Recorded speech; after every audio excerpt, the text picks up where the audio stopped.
Em uma realidade em que nosso melhor atleta fisiculturista brasileiro, o nosso atleta que carrega a esperança inteira do ano em suas costas, está passando por claramente alguns problemas em sua casa.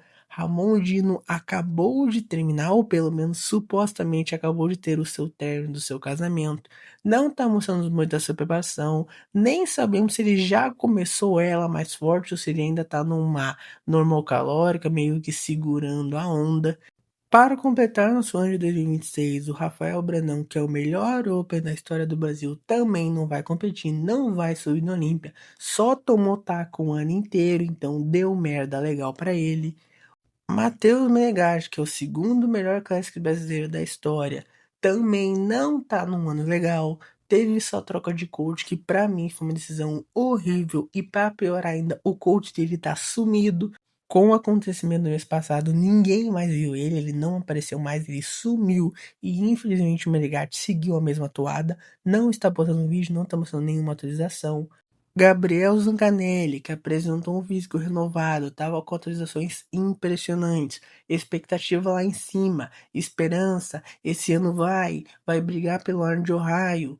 Acaba que é um atleta de vidro, infelizmente se machuca por qualquer coisa, absolutamente qualquer coisa na preparação do Zanga é um perigo para ele. Então vai lá se saber se ele vai conseguir subir no Olimpo esse ano ou pior, se ele vai apresentar o melhor dele pro Olímpia, já que ele nunca fez isso na história da carreira dele. Então você vai vendo todas as esperanças para o ano de 2026 estão acabando. Não tem ninguém que tu olhe e fala, caramba, este é o ano dele. E ficamos com, para mim, a única esperança do ano de 2026 para não ser um completo desastre para o Brasil, que é o Leandro Pérez. Por mais que talvez você não ache que ele vai chegar lá nas cabeças do Olímpia, e eu me entendo, acho uma preocupação válida, e acho que ele não vai chegar mesmo, querendo ou não, ele é a única esperança. Ou pelo menos uma das mais seguras. Obviamente a gente vai torcer para os outros atletas melhorarem e tiverem uma atuada melhor para esse final de ano, mas infelizmente tu olha para frente e tu fala que daqui para frente é só para trás. A maior esperança, na minha opinião, está sendo considerado o Lando Pérez, já que ele está fazendo sua preparação muito bonitinho, ele é um cara bem consistente, acabou de trocar de coach, trocou por um coach excelente que pode entregar muito, e talvez o Zancanelli torcer para que o Romão mantenha o título, mas não sabemos. Talvez ele se atire na carreira de rapper e aí, meu Deus do céu, aí acabou o pior ano da história do fisiculturismo brasileiro. Então, vamos ver como que está o físico do Lando Pérez, vamos projetar o que ele pode entregar neste ano de 2026.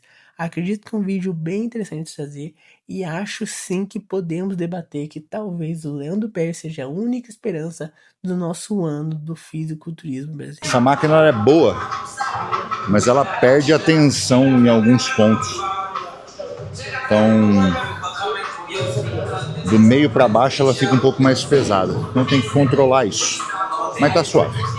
Vamos lá, vamos fazer mais uma aqui.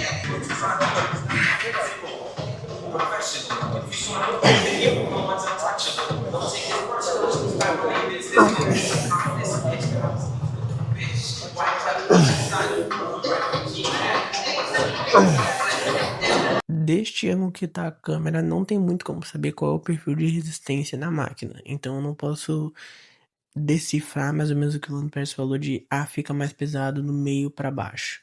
Mas um ponto que tem que deixar muito claro é que a dorsal, isso é bem comum, tá? A dorsal ela não tem muita alavanca de movimento, no sentido de que ela perde forças em vários pontos, a amplitude da dorsal, das suas costas, do seu latíssimo não é tão grande quanto você imagina, então acaba que isso é bem comum. Muito provavelmente, por uma questão anatômica da sua própria dorsal, uma questão natural, você vai ter uma parte do movimento que você vai ter bem mais dificuldade. Isso não é uma questão específica da máquina, mas é uma questão simplesmente da sua musculatura, da sua anatomia. Então, nesse exercício aqui de pull down, a parte alta ali do exercício, o final dele é inteiro peito, basicamente isso. Então, você já tem uma amplitude reduzida, que seria ali mais ou menos passar um pouquinho a linha do queixo, que aí é só dorsal, depois disso já é peito. Então acaba que você já encurtou o movimento. E aí na parte baixa, você vai ter mais dificuldade para contração mesmo, você vai ter dificuldade para terminar o movimento. Então isso é normal, não tem nada assim de novo, nada assim de inesperado do que o Leandro Pérez falou. E eu não sei até que ponto é a máquina. Me parece ser uma máquina ascendente, que eu não curto muito, principalmente para questão de. Na verdade, ascendente é muito difícil você ter uma máquina boa, mas tu vê que ela tá, pelo que dá pra ver no vídeo, ela tá se distanciando do eixo, então vai ficar mais pesado mesmo no final. Tanto que tem que ter alguém que ajude a finalizar o movimento, ou seja, uma máquina ruim. Não tem como. Se você não consegue finalizar o movimento sozinho, desculpa, a máquina não é boa. Se você tem que ter alguém para fazer exatamente isso que o pé está fazendo, cara, recomendaria não fazer a máquina. Exercício, dor frente, pegada pronada, tá aqui, ó.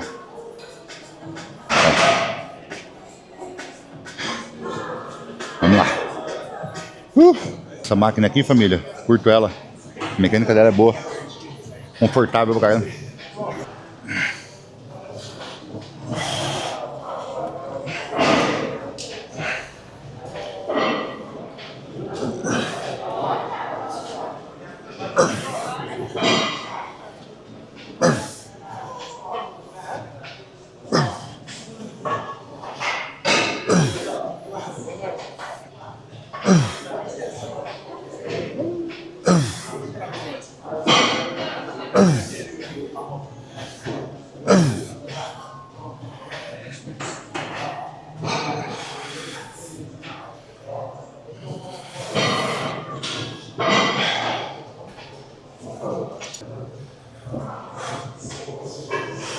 Máquina interessante essa que o Nuno Pérez está fazendo, porque pelo que eu tô vendo aqui, ela tem dois. Cara, os ângulos tá muito ruim pra ver, tá? Então tá confundindo, parecendo que tem 3 pinos ali pra botar peso. Mas pelo que eu tô vendo é dois. Que é esse de baixo onde tá as anilhas, que você consegue ver lá no fundo, e aquele de cima que tá mexendo.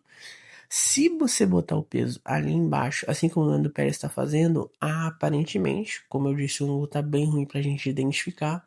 Fica um perfil mais de resistência mais linear, mais. Não descendente, que eu acho que não fica descendente, mas fica um perfil de resistência mais linear.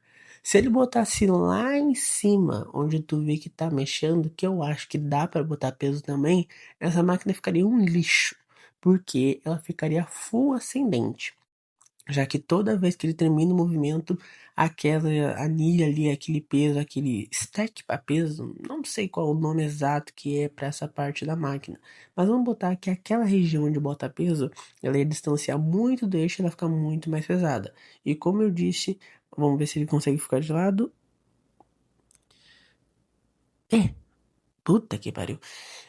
E como eu disse, a dorsal não é muito ascendente. Ela tem dificuldade, ela não produz tanta força no final do movimento. Ela é mais para o começo do movimento, ela é mais um músculo que tem força na parte descendente, no perfil de essência descendente. Então, o que que eu te recomendo? Se você viu uma máquina de puxada que é ascendente, fuja dela. Por quê? Vai ser muito ruim para você brigar no final do movimento. Então você vai ter que fazer que nem o Leandro Paes fez no exercício passado, chamar um companheiro, uma companheira para te ajudar a finalizar o movimento. Eu não acho válido, eu não acho nem que isso faz sentido. O que que adianta eu ter que fazer uma máquina que eu preciso de alguém para me ajudar? Não, não vejo sentido nenhum. Ou então tu vai ter que roubar. No final do movimento você dá uma jogada com o tronco, você dá uma compensada, porque se você bota um peso bom, no final do movimento você não vai conseguir fazer, porque a máquina é muito ascendente e a dorsal não consegue fazer força nessa região, nessa parte do movimento. Então se você botou um peso bom, você não consegue finalizar o movimento. Se você diminuir o peso para você conseguir finalizar o movimento, você vai ver que vai ficar leve. Então tu vai fazer muitas repetições e não vai chegar próximo da falha. Então fica meio que para onde você corre fica ruim. Então tu viu uma máquina de puxada ascendente, só não faça ela. Se não for uma máquina com perfil de essência linear, tipo aquelas puxadas à frente normal, maquininha de academia assim, anilha única, anilha, polia única, Não faça, cara. Essas máquinas de puxada com anilha geralmente são ruins. Geralmente são ruins. Não é todas, mas geralmente são ruins. Principalmente se for perfil de essência ascendente. Remada baixa agora, simplesinha.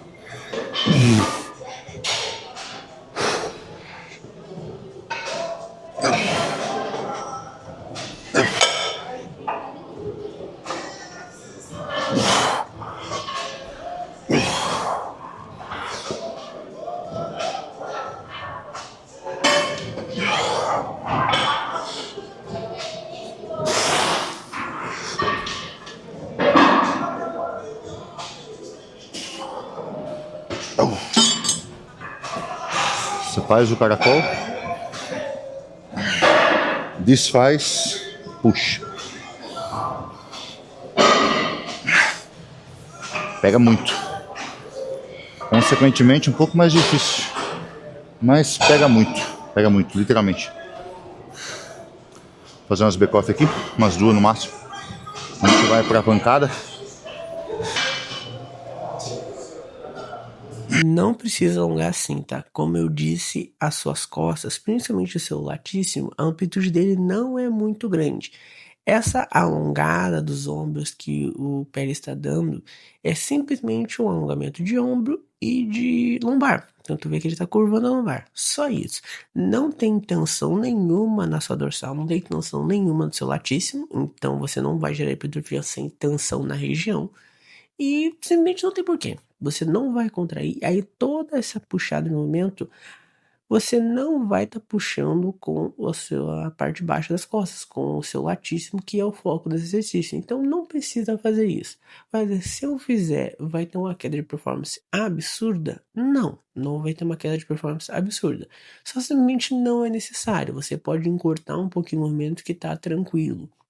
Outra dica muito boa que muita gente erra nessa questão da lombar. Aqui você pode jogar um pouquinho só sua lombar para trás para ajudar na contração, mas é pouca coisa. O meu conselho, principalmente se você não tem uma técnica muito boa, estabiliza sua lombar e faz todo o movimento somente com a sua dorsal. Mantém sua lombar estática e faz todo o movimento com a sua dorsal. Depois que você já tiver um nível muito bom de técnica, já saber o que você está fazendo exatamente, você pode dar essa jogadinha mais do seu tronco para ajudar na contração. Mas se você não tem um nível de técnica muito bom, não recomendo você usar lombar. Por que isso? Porque muita gente erra nesse uso, nessa jogada lombar e acaba fazendo um exercício de lombar dominante. Simplesmente ele acaba botando quase um levantamento terra. Ele faz muita força no bar, joga muita força no bar e aí não vale a pena. Não é para eleitores de espinha, não é para fortalecer sua lombar para deixar ela melhor para um levantamento terra, para um agachamento livre. Não é o objetivo desse exercício. Então foca em fazer 100% da força com a sua dorsal.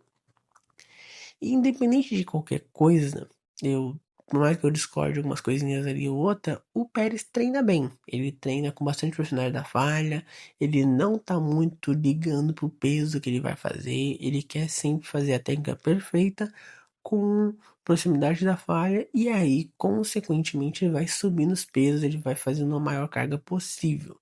Mas é um treino bom, é um treino bom. Acho que tinha umas coisinhas ali ou outra que poderia melhorar ou que não era necessário fazer, mas de forma geral eu acho um treino bem bom.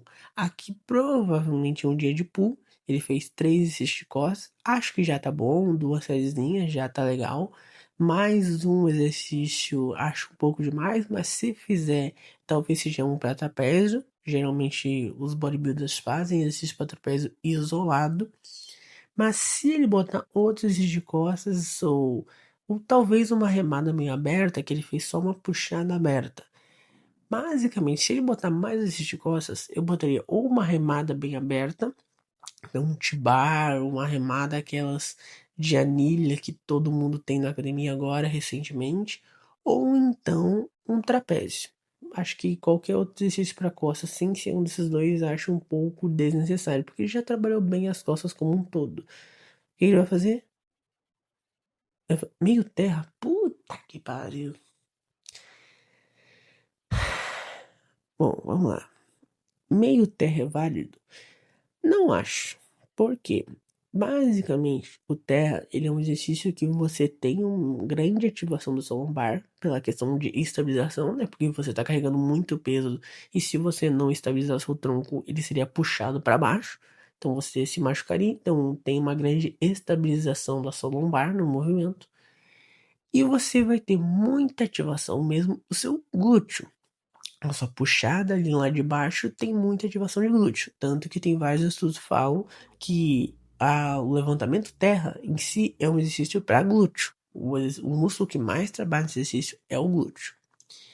Quando você faz um levantamento terra, você corta a total ativação do glúteo e você faz só essa, não vou dizer isometria, mas só esse movimento que pega a lombar. Vale a pena? Não, não vale a pena nenhum.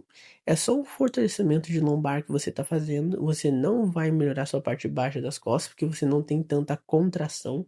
É mais realmente, olha só como é só uma angulação de lombar. Tu vê que o ombro dele não mexe, o cotovelo não mexe, tu vê que ele não tá contraindo a parte baixa das costas. Então é só basicamente um fortalecimento de lombar. Vale a pena ser feito? Na minha opinião, não vale. Tanto por uma questão de, pô, você já vai ter um fortalecimento lombar fazendo exercícios livres, tendo um bom core, então trabalhando seu abdômen, você já consegue ter um fortalecimento lombar. Tanto porque, se você quer fazer isso, vai no banco romano e faz o melhor exercício que tem para fazer para lombar. Não tem por que você pegar e fazer um exercício mequetrefe ainda para isso, porque a amplitude é muito reduzida. Então não vale a pena. O levantamento de terra talvez seja um dos exercícios mais desnecessários que nós temos na musculação. Quer fortalecer sua lombar? Faz no banco romano. Simples assim. Não quer fortalecer sua lombar porque você não tem dor, você não teve nenhum problema com a sua lombar, você só quer prevenir? Cara, não precisa ficar muito preocupado com isso. Só fazendo exercício livre você já tende a fortalecer sua lombar. Nada no lateral coter.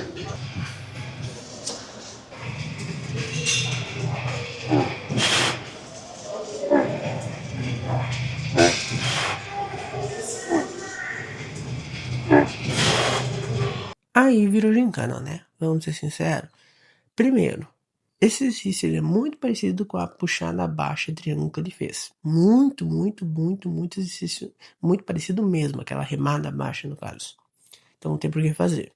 Já é redundante. Segundo, se você vai pegar e fazer um exercício que ativa muito sua lombar, você precisa muito dela para essa estabilização, por que caralhos você fez o levantamento de terra antes? Por quê? Não era mais interessante, mais inteligente você fazer esse serrote primeiro, depois que você não vai usar mais seu lombar, você pega e vai lá e faz o levantamento terra, o meio terra? Não entendi, simplesmente não entendi. E bom, já vamos falando do PES aqui que já me irritou no vídeo, não quero mais ver. Eu acho que ele vai nos top últimos, tá? Eu não acho que ele vai pegar um top 10 Olímpia.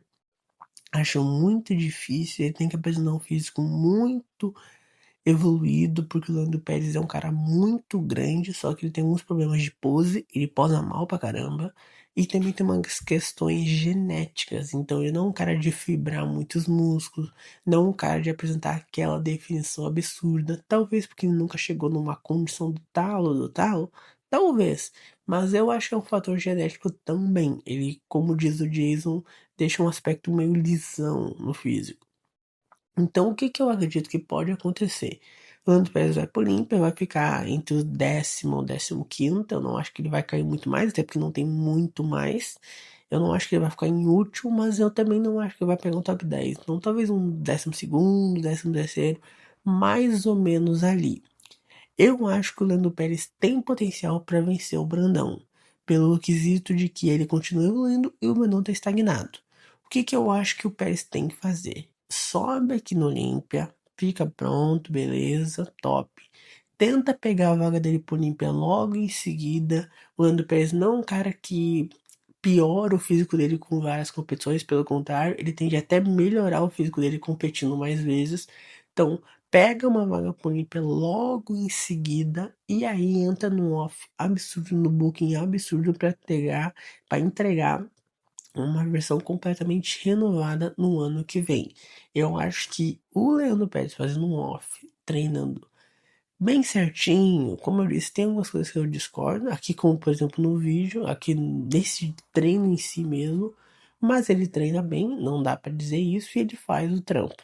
Então se você pegar a vaga dele por Olímpia e deixar um ano inteiro trabalhando, eu acho que pode dar bom sim.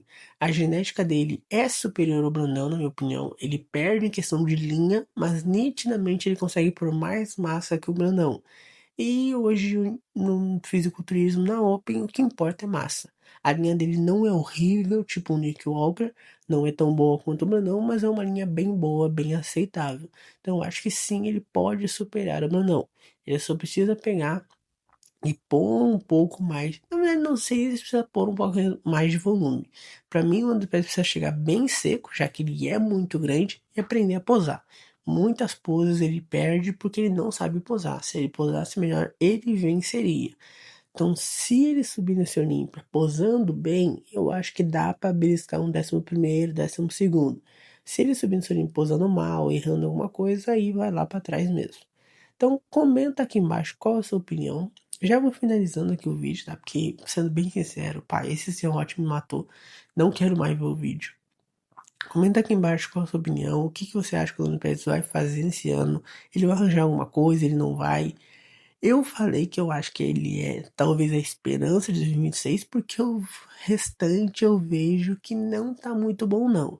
Acho que o Ramon pode se complicar bastante, o Brasil não vai competir, o Zancanelli pode pegar a vaga dele pro Olímpia, mas no melhor das hipóteses, acho que o Zanca pega um top 10, o Menegatti vai saber o que tá acontecendo.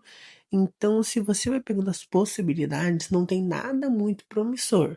O Ramon é o mais importante, obviamente, que é defender o título dele, mas eu não sei se ele vai conseguir fazer isso.